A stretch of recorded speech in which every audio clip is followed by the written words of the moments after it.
do, do, do.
We are just giving things a few more minutes, folks. We'll start right here at the 1 o'clock hour.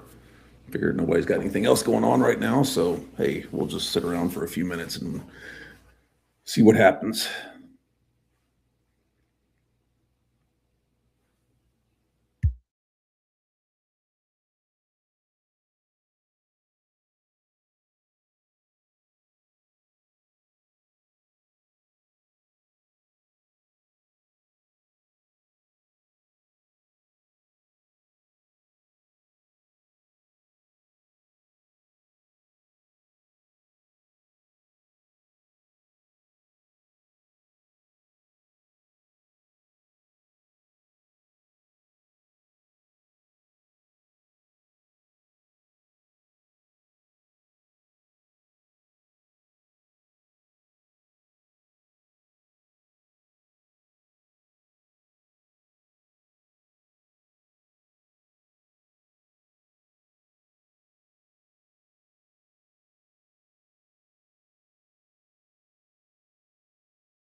All right, so the folks that are listening to this, we are live on YouTube as well as Riverside. I'll throw those links in here. So jump on whichever forum or software or whatever the hell you like. Sometimes LinkedIn Live is stupid and not fun. So is what it is.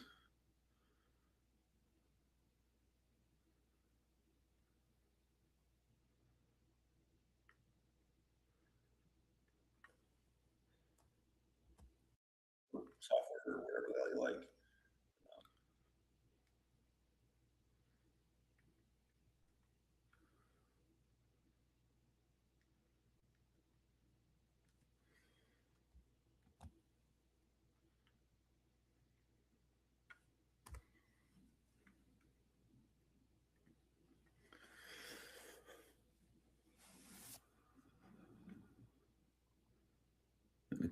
Of course, there's some commentary on barbecue, which is always welcome. Pecan Lodge, pretty hard to beat, but it's it's all good. Anytime you're doing that stuff, life is good. Barbecue makes life better. And I will throw in the final link here to Riverside as well, just because this is a new piece of software that they rolled out and haven't used it yet. So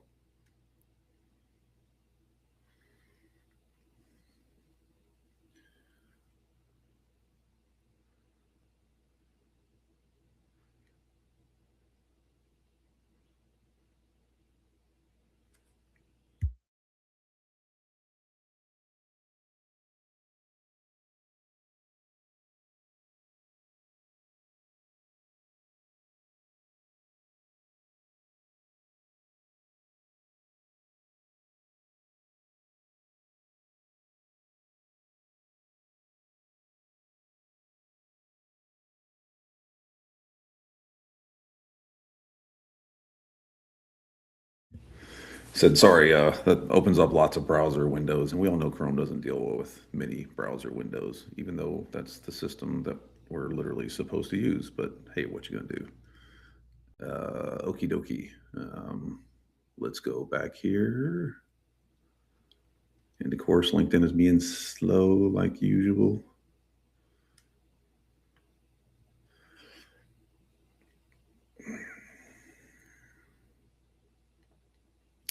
Whatever, whatever. I do what I want.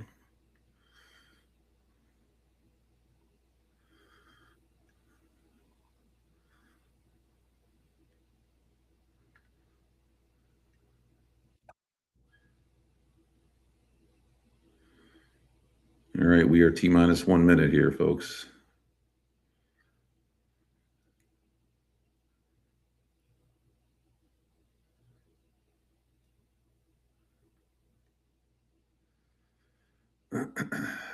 And just for sanity's sake, I'm going to share this URL as well because life would be too simple if shit just worked.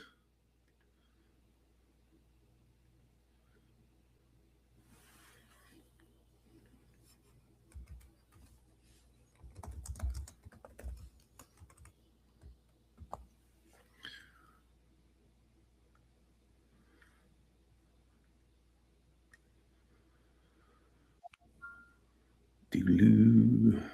All right, let's get into it because people got other stuff to do than sit here and listen to me. But it is what it is. So we shall move onward.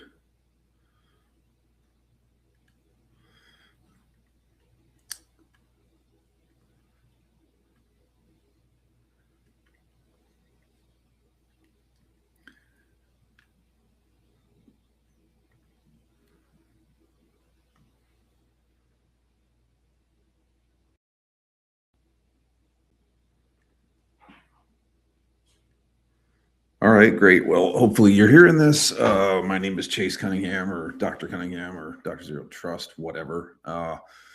Let's get moving because we're going to wrap up the year. It's almost New Year's, almost end of the year. So we're going to have the Rantapalooza here. Let me caveat this with if you're affected or don't like reality, this is not the space for you. If you're not interested in data-backed assertions, this is not the place for you.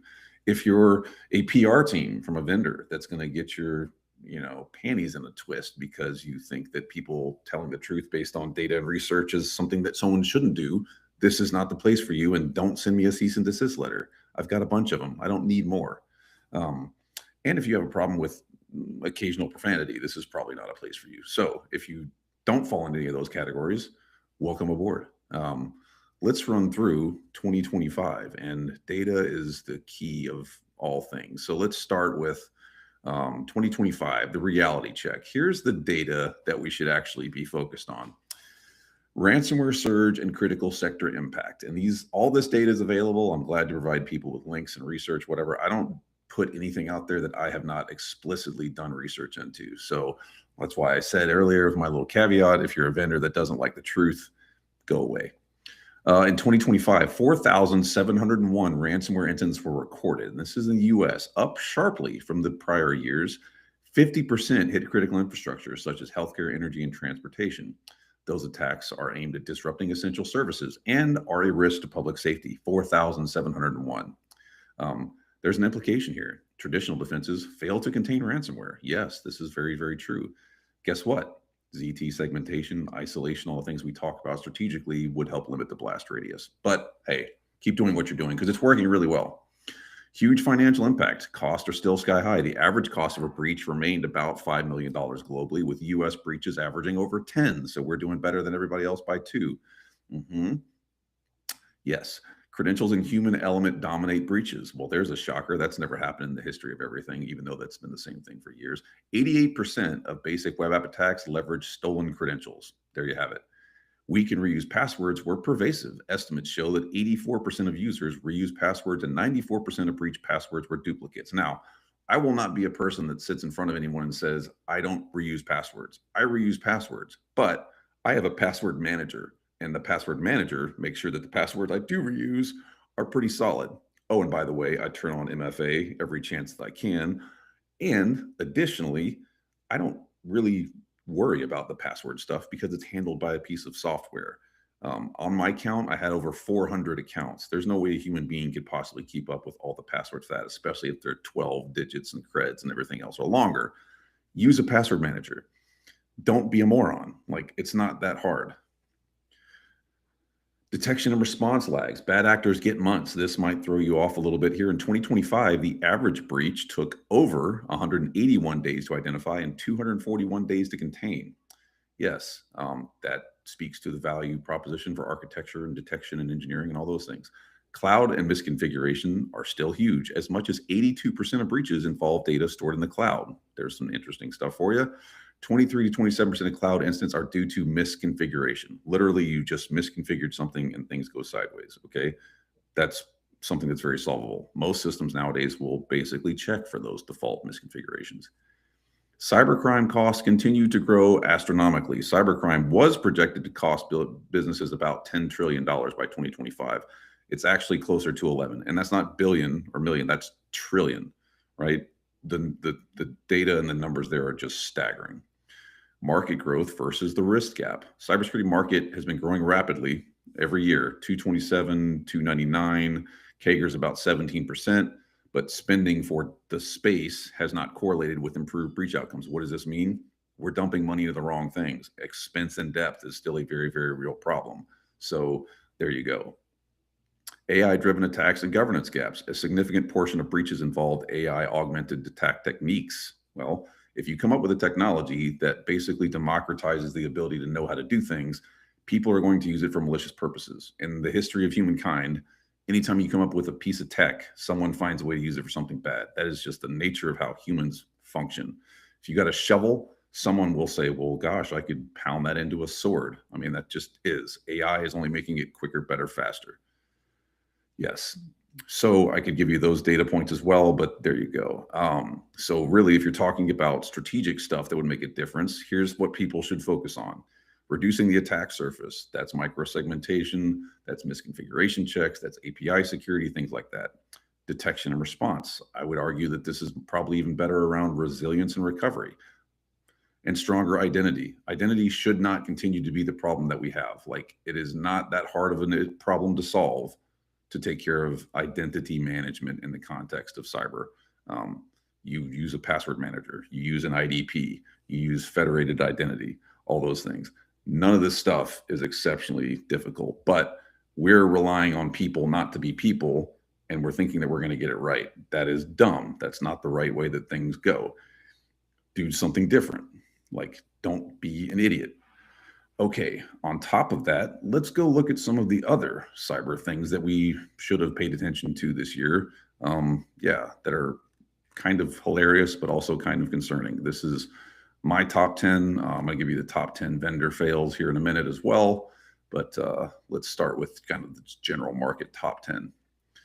All right, so cybersecurity vendor and provider fails of 2025, and I actually have awards for some of these. And if they want them, I'll send them to them because what else am I going to do?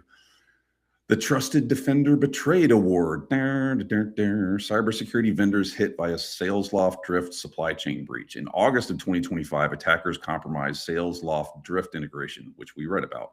And that breach rippled through multiple security vendors, including Tanium, Zscaler, Palo Alto, Cloudflare, and SpyCloud, among many others. Meaning even vendors whose whole business is protecting consumers were affected through third-party chain dependency. So everyone is potentially affected by those third-party things, including the cybersecurity vendors that supply us this technology. It just is what it is. Next award, the Security Promise Protection Failed Award. Yes. Password Manager provided data breach and ICO fine, 1.6 million users. In late 2025, a major password manager, which is a service that's used for endpoint security and user password management, was breached, exposing PII of 1.6 million users and resulted in a 1.2 million pound ICO fine in the UK. Now, the interesting thing here is this is despite claims of a, quote, zero knowledge encryption capability. Now, I've talked with a lot of vendors that offer zero knowledge encryption capabilities. I don't know that I buy that story. Somehow, some way, there's a way to get access to that information. I don't think that we should rely on that as the control plane capability. So anytime someone is pushing zero knowledge, we don't know anything about what's going on in our system, take the time and check. Ask the questions, because somewhere, somehow, there's access to that information that is proven right here. Zero knowledge encryption. How about just AES 256 or 512 would be better, or heck, 1024. We know what those things do. The Vendor Blind Spot Award, Workday and TransUnion, which were impacted by, guess what, third-party and supply chain attacks. Both Workday and TransUnion disclosed breaches linked to compromised third-party SaaS connections, often tied to Salesforce, which came earlier. Okay, so here's something to take away. Things are connected in cyber. If this is news to you, I'm sorry, but it is what it is. Things are connected in the internet. This is how things work. So if you are someone who has a service and you see other people, other businesses, other vendors with the same service that are getting compromised, it's coming for you. This happened with Dallas Independent School District. This happened with Marks and Spencer's. This happened with Jaguar Land Rover. This happened with all those vendors I mentioned earlier. You see that there's folks in your ecosystem that are getting breached with a certain thing, and folks, rather than go off and deal with it, they go, well, it's not going to happen to me. It's coming for you like a freight train rolling down a glacier. It's coming for me like a freight train rolling down a glacier. We have to be aware of this, and we have to be willing to put the controls in place, or at least be proactive, because things go sideways when you hope. Hope is not a strategy.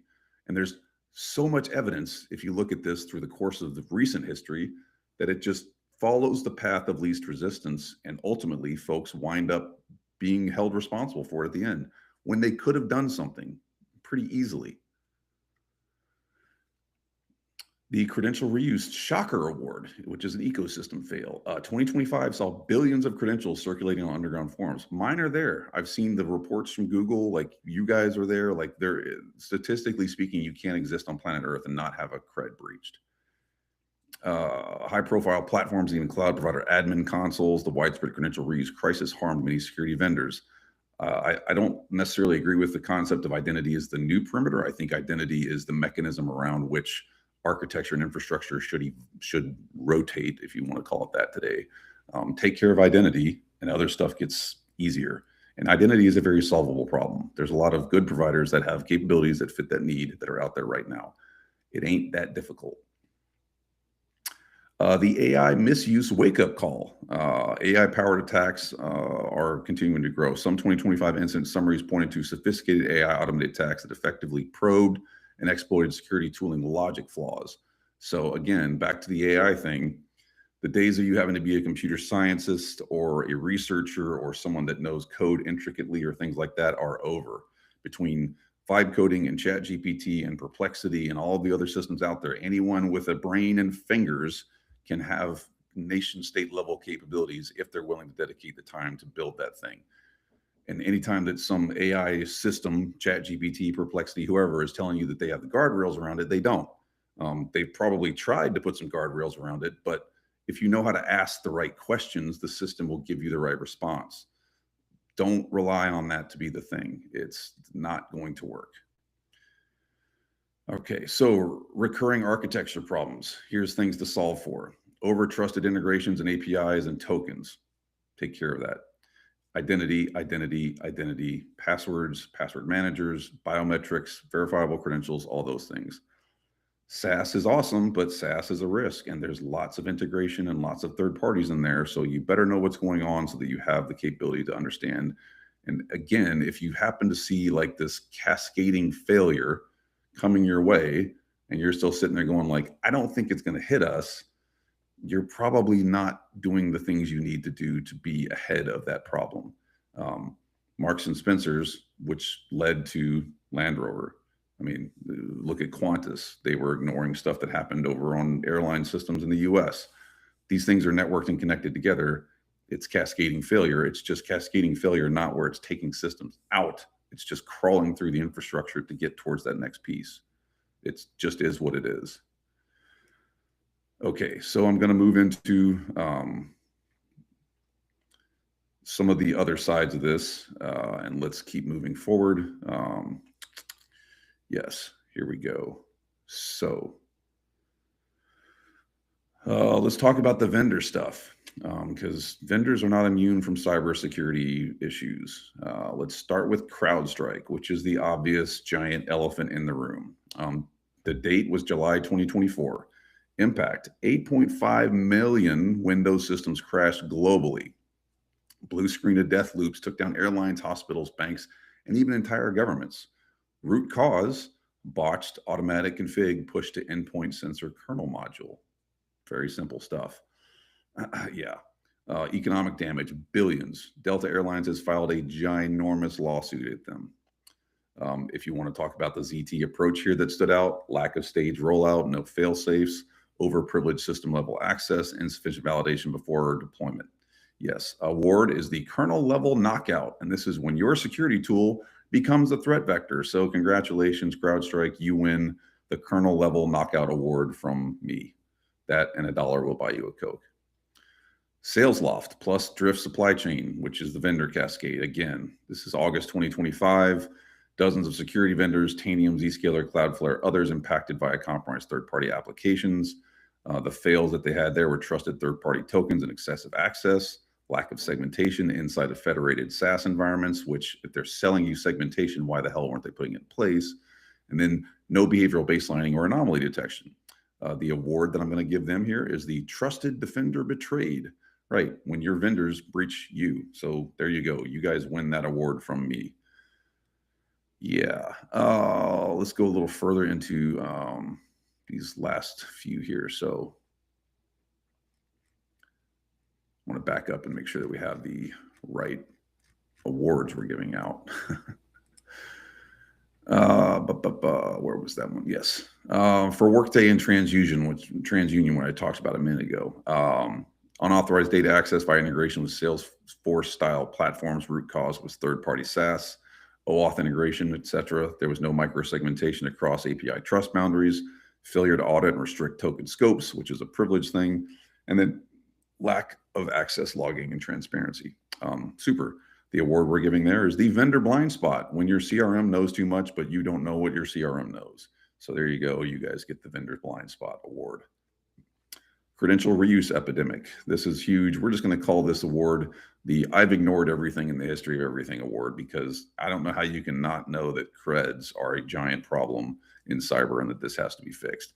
It's really not that difficult to put things in place. Even if you're just generating usernames and passwords, use a manager of some type and do it at scope and speed and scale. Let's see, the MDR XDR vendor data correlation leak, which was mid-August, or excuse me, mid-2025. The impact was aggregated telemetry across multiple customer tenants was improperly stored in a misconfigured S3 bucket. If you don't remember this one, go look it up. Yeah, tenant isolation was not in place, so inadequate tenant segmentation and weak S3 policies. I'm giving this one the S3 Hall of Shame award. So yes, the folks that were involved in that, you've officially been awarded a Hall of Shame, I don't know, token or award or something. Yeah, because that's there. Here's common root failure categories. This is what's, where we should see all this stuff. So identity and access, creds, tokens, permissions, least privilege, kernel level stuff, SaaS, excessive access, segmentation, poor isolation, excessive trust, verification, not rolling things out along the lines of typical dev, and then basically pushing stuff with no policy controls, monitoring and analytics, no behavioral baselining, no understanding of anomalies, and then assuming breach philosophy is not in place. Trust is basically given to systems that they are secure because someone says they are. That is not a ZT approach to the problem. I have a nice little graphic here that I'll throw out after this. It actually has the stuff listed for the top 7 vendor fails of the year. CrowdStrike was number 1. SalesLoft and Drift were number 2. Password Manager for that ICO thing was 3. Workday and TransUnion were there as well. And then a couple of others. So let's look at the hard data that tells us what we should do and why there's a reason to do something different. All right, so massive ransomware surge continues to grow. Financial impact continues to grow. Credentials, etc. Cloud misconfiguration, blah, blah, blah. Like all those things are needed to be fixed. Now, the question becomes, how do you fix those things? Well, you reduce the attack surface, okay? Segmentation, isolation, control, policy, etc. You also increase detection and response. We call it recovery and resilience. Better logging for the sake of use, not just logging for the sake of logs, and then tying in identity capabilities and identity posture. If the data tells you that over 90% of something is a problem, guess what problem you should solve? It's not rocket science to figure that stuff out. Yes, so the data from 2025 reveals pretty unequivocally cyber threats are increasing in frequency and sophistication because we've democratized that. Everyone everywhere is a nation state level hacker if they want to be. Third parties are getting even more connected, and APIs are driving so much of this compromise issue. Perimeter security and password-centric approaches are failing and have failed. If you still think that you can operate in the legacy perimeter-based model of cybersecurity and be effective, you can't. You need to change your approach. Passwords are a problem. Figure out a way to get past passwords, whether it's pass keys or biometrics or verified creds or something. Move past passwords. Attack costs remain painfully high. Yes, and it's getting worse. Now, the question should be, well, how is that possible when we have all this insurance stuff that's coming along that's supposed to help us be better at this? But obviously it's not. So where are we at? And then what is the benefit of the insurance stuff that we're providing or being provided or procuring? Like I said, you can see it right here on my little logo. Like, I'm starting up an indoor golf business. I had to buy $1 million cyber liability policy, even though I'm not even hosting any data, because the bank would not fund this thing without $1 million policy. That's how crazy the space is for golf. Yeah. Welcome to my world. And then lastly, misconfigurations are leading risk vectors. Now, there's other things that you could go into. There's other stuff that you could go down the rabbit hole on. There's a whole lot of different pieces of the puzzle to solve here. But just at the very basic level, it's kind of a lot of the same stuff we've known about for, let's call it, years. And it's just getting more and bigger and faster, and scope and scale is increasing exponentially. So we're in a bad place, to be perfectly frank. There are organizations that are doing this right. and there are organizations that are moving past it, but there's also a lot of organizations that are not. And guess what? Just back to what we talked about earlier, if you have an interconnected system and segmentation and isolation are not in place, what will happen as those failures occur is it will promulgate through those systems. You will have people getting pwned because someone else got pwned. We do not live in the legacy model anymore. You just cannot operate that way. It is not good for business. It is not good for safety. It is not good for critical infrastructure. And whether you want to call something zero trust or not, because you have the issue of like, man, my people don't like me to say zero trust and we don't want to hurt somebody's feelings. Fine. Call it whatever you want, but approach the problem more intelligently.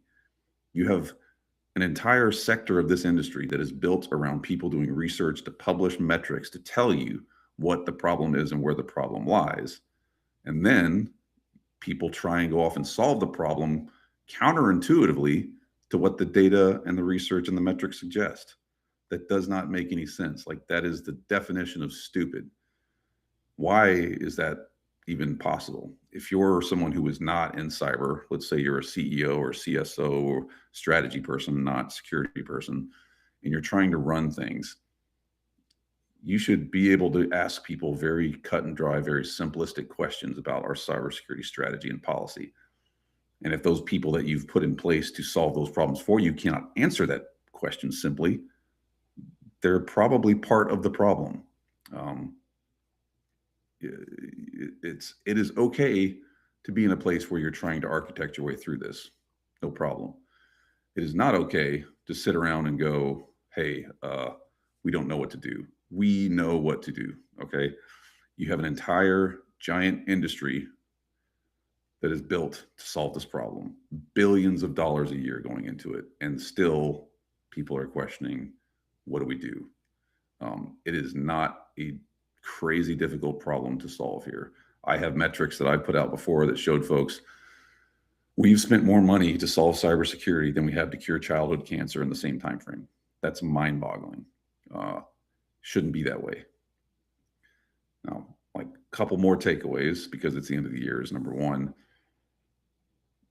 if you're someone that's procuring solutions and you don't have 24 hours a day to dedicate to doing cyber, partner up with someone that provides those services. MSPs, MSSPs, service providers, something else. Like, I've said it before, and I don't think people would argue that this is a smart approach.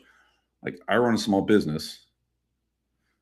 Why would I do my taxes? I hate fucking taxes. I don't even like thinking about having to pay the government, because it just hurts to sit there and watch your money leave to pay for services that are whatever. I have a tax person that does my taxes for me. I use a tax system. That's a service that's provided to me, and they're doing it because I don't want to wind up in an orange jumpsuit. So, like, not that I ever make enough money to get myself in an orange jumpsuit, but hey, it's better to be safe than sorry. Partner up with someone that this is what they do. Have them take care of that for you. You get SLAs, you get insurance benefits, whatever else. Like, there's a good way to do this, and it does not require your organization to have all of this stuff allocated and be cybersecurity operational and super awesome and amazing. Outsource it, bring in an MSP, MSSP, work with them, and let them take that load off of you. Go back to doing whatever it is you do. It is smart to do it that way. It just makes sense. Okay. Additionally, question the vendors that are offering you solutions and technology. If you're not in cyber, you may not know this, but vendors get breached too. Everybody gets breached. That's just how things work. It's not the end of the day. It's the end of the day when you're unable to recover and get back to work. Look at Jaguar Land Rover and some of these others. Vendors get breached. Okay, whatever. Ask them what technologies and controls they have in place. What is their strategy? How are they leveraging a particular approach to the problem? And then validate, vet, and verify that that's the thing that you want to do. Don't just go buy it because Zscaler won on a fucking Magic Quadrant or a Wave, or Microsoft is the best in, a GigaOM report or something like that. Those things should be inputs to help you make better decisions on your own. Honestly, if you really want to make your life easy, take Google Notebook LLM, go off and do research with it, Take all of those reports for the last like 10 years from MQs and waves and gigaohms and all those things, dump them into your own LLM inside of Notebook LLM, and then start asking it questions. Let that thing help you in an unbiased way to give you the information and insight that you need to actually solve these problems. That's what I do. I have my own Notebook LLM thing that I use for Dr. Zero Trust. I want to say I've got like 1,300 entries in it right now from papers and research and books and whatever else. When I'm working on zero trust strategy with folks, I ask my LLM because I can't look through 1,300 articles or 10 years worth of research, but you can sure as hell get there with an LLM that will answer the question for you. It's a way smarter way to do things. Just offering my own 2 cents, and I don't put anything out in here, folks, that I don't do myself. So trust me, that I'm telling you that that's a thing that makes a lot of sense. Okay, lastly, and I'll let you get back to doing more important things than listening to me rage. Look at the research. Look at what everything tells us we need to do to be better in cyber, and then do those things. I know that's friggin' shocking. Like I can't even imagine the mental gymnastics people have to do to understand that. Go look at the Verizon DBIR report. Go look at the Mandiant MTrends report. Go look at any of the other ones from ISACA and from any of the other groups that do their research. Matter of fact, I would say get those, throw them into an LLM and have them curated for later. But just look at the trends and the data and the insights that are there, and then apply your controls that way. It doesn't require anyone from an outside party, contractor, vendor, whoever to come in and tell you what makes sense, what works. Use the systems that are there, because the bad guys, the adversaries, are using those systems and those controls and those capabilities. If you're not meeting the adversaries where the adversaries operate, you're wasting your time and resources. So, like, there you go. Do those things. It's not that crazy complicated. And finally, I'll just leave the folks that are out there that are not beholden to the legacy vendor sort of marketing shtick. To the vendors that came after me this year, that sent me cease and desist letters, that had their PR teams reach out to me, to the 1 or 2 vendors that I know for a fact literally came after me at a monetary level after I told the truth with data to back it up on stage. I just would like to leave you with a simple gesture of my thinking and thoughts towards you for 2025. For everybody else, God bless, stay smart, stay safe, stay secure. Don't be a dummy. And hopefully 2026 is good for you.